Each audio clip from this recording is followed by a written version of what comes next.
That's right, Phil. The Tartars kept the Eagles at bay until the second half, and Sam Washington had a big game with 19 carries, 105 yards, and 2 touchdowns. Let's now go ahead and take a quick peek at the rest of the scores around the city. South beat Centennial, 35-29 was the final score, and North had a big game over Lawndale, 34-7. And of course, the Bishop Montgomery Knights just keep going undefeated in the Delray League. Congratulations, with a big score, 49-21 over Bosco Tech. And the Warriors' postseason chances aren't looking too good, but they looked pretty good, keeping Redondo to only 1 touchdown. Congratulations to the Warriors. Phil, thanks so much for breaking down those Torrance Tartar highlights. It's a shame they couldn't keep it going. They were very close at half, but as you saw, they just couldn't power through in the end. Let's now talk a little bit more prep football, playoff predictions.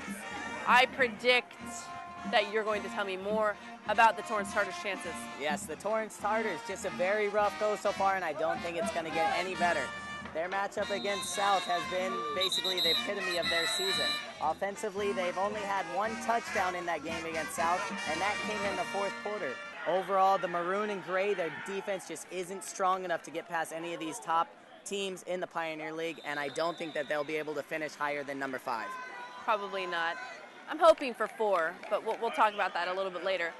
The Tartars do have some talent on their roster, though. Dylan Abelman, he knows how to mow down those opponents, and they have other talent as well. What do you think? Yeah, I didn't get a chance to see Ralph Ramirez since he's been out and sidelined for 4 to 6 weeks, but I did see Sam Washington, and that is somebody to keep an eye out for the rest of this season. He did a tremendous job carrying the ball for the Tartars, and he's going to be a great running back in the future. Well, you know, Ralph Ramirez is big hitter on the Torrance Tartar baseball team, so we'll definitely look forward to those highlights. Let's now talk about another Pioneer League team.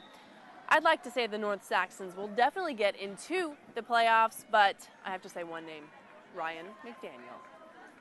That's exactly right. This whole preseason and into the season now has been so focused around one person, Ryan McDaniel, and that run game of North. He is listed as the premier tailback with the power to knock heads loose, and he's done exactly that. Over 100 yards he's rushed in all of the games he's played except 2 this season. And be careful for McDaniel's injury. He's had problems with his ankles. That'll be the one thing that is holding him back this season.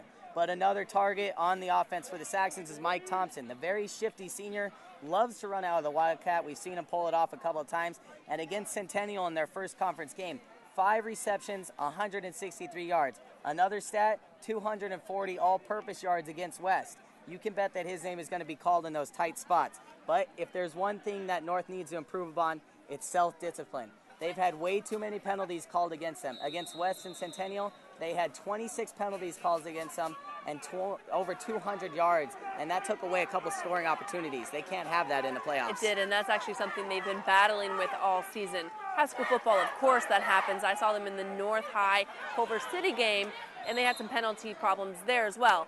But they still have a good offense and defense. And, I mean, Ryan McDaniel and Michael Thompson and their quarterback, Garcia, looking pretty good. What do you think? Yeah, I think that they are going to end up number 2. I don't see them getting past the Spartans, but they're going to be a strong number 2 in the Pioneer League. Okay. We're going to mix it up a bit. We're not going to go right in order. So let's now talk about the El Segundo Eagles. They're neck and neck with the Saxons. What do you think? I think the El Segundo Eagles are in the perfect position right now. Things are looking very optimistic for them. In the Week 6 polls, the Eagles are ranked number 3 in the Northwest Division, just 1 spot behind the Spartans. They now have a 6-1 record going into the tougher part of their league schedule, but let's not get too carried away because the standings are correct in the fact that Spartans will defeat the Eagles. So then the matchup becomes Saxons versus Eagles for that number 2 spot, and you have to give the Eagles an advantage because it's going to be on their home field, and also the pass game for El Segundo is going to be very detrimental to that defense for the Saxons. Grant Palmer leads the Eagles on that long-distance offense scheme, and he's passed for less than 150 yards only twice. So very potent passing. And he's also got Nigel Newtbar, the senior wideout, who's got 11 touchdowns and averages just about 100 yards per game. In the only loss for the Eagles this season, they led up 300 rushing yards. So that's going to be something they need to work on before they meet the North Saxons. That's right. And, of course, Ryan McDaniel will give them problems. And if they double up on Ryan McDaniel, they can always go to Michael Thompson. Now let's go ahead and break down another team. What's your choice? I'm going to look at Centennial right now. They are going to be my pick for number 4. They are the defending league champions, but I just don't see that they have enough to get into that upper half. 2-3 before league started, but they haven't put themselves in a good position, losing to North and to South. Their pass defense is absolutely atrocious. Over 200 yards they led up by Jonathan Garcia against North, and he completed 75% of his passes. And the week before that, Santa Monica threw for 346 yards and also ran for 310. The offense isn't any better. They only outscored their opponents by 8 points this season. So if the Apaches look to do some damage in league play, they have to win against El Segundo and South. And as we've already said, those are very, very tough teams to take down. Yeah, good luck, Apaches. Although they do have a new coaching staff over there, and apparently he's got a nice bag of tricks. Let's now talk about Lawndale. What are your thoughts about Lawndale? Lawndale just doesn't really have any of talent or strength to compete with the tough teams in this league. This year, they have a productive run game, which is averaging over 250 yards a game, but the passing game is just absolutely atrocious. Kalen Henderson hasn't completed the passes that they need him to complete in order for the team to get over that hump. Through the first 6 weeks, Henderson completed only 38% of his passes. Add all that up, and you have the Cardinals sitting at the bottom of the league with the lowest points scored, and I just don't see them getting past any of the bigger teams. I think their only look for another win this season will be against Torrance in that last game of the season. No, the Tartars will beat Lawndale. The Tartars had hopefully better beat Lawndale. That brings us to both of our favorites for league top. I think they're going to not only win the Pioneer League, but I think that they will go far in the playoffs.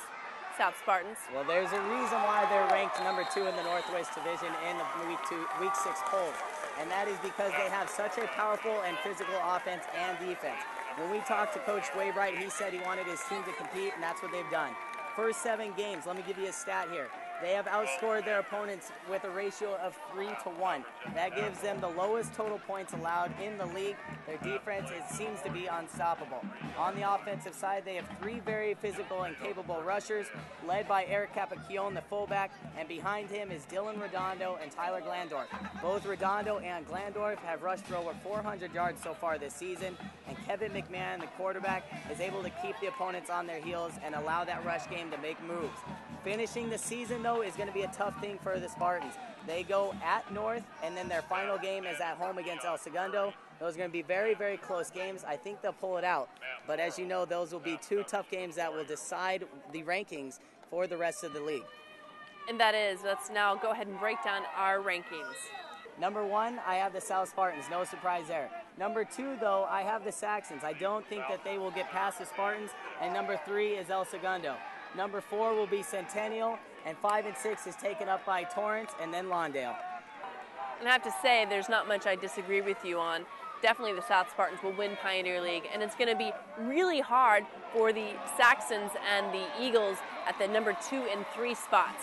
But unfortunately, that means the Tartars of Torrance, as you said earlier, are probably not going to be making the playoffs. I do hope that they win another game, though. Yes, it will be a tough game. I think that they will win in their final game against Lawndale, but that whole rushing attack with the double wing T is going to come out in force. And Lawndale's been a tough team so far for a couple of the opponents, so it'll be interesting to see. Yeah, but the Tartar defense, they can pull it together by then. They can. They did very well against El Segundo, so we'll see if they can carry that through. Phil, thanks so much, and stick around. We got more coming your way.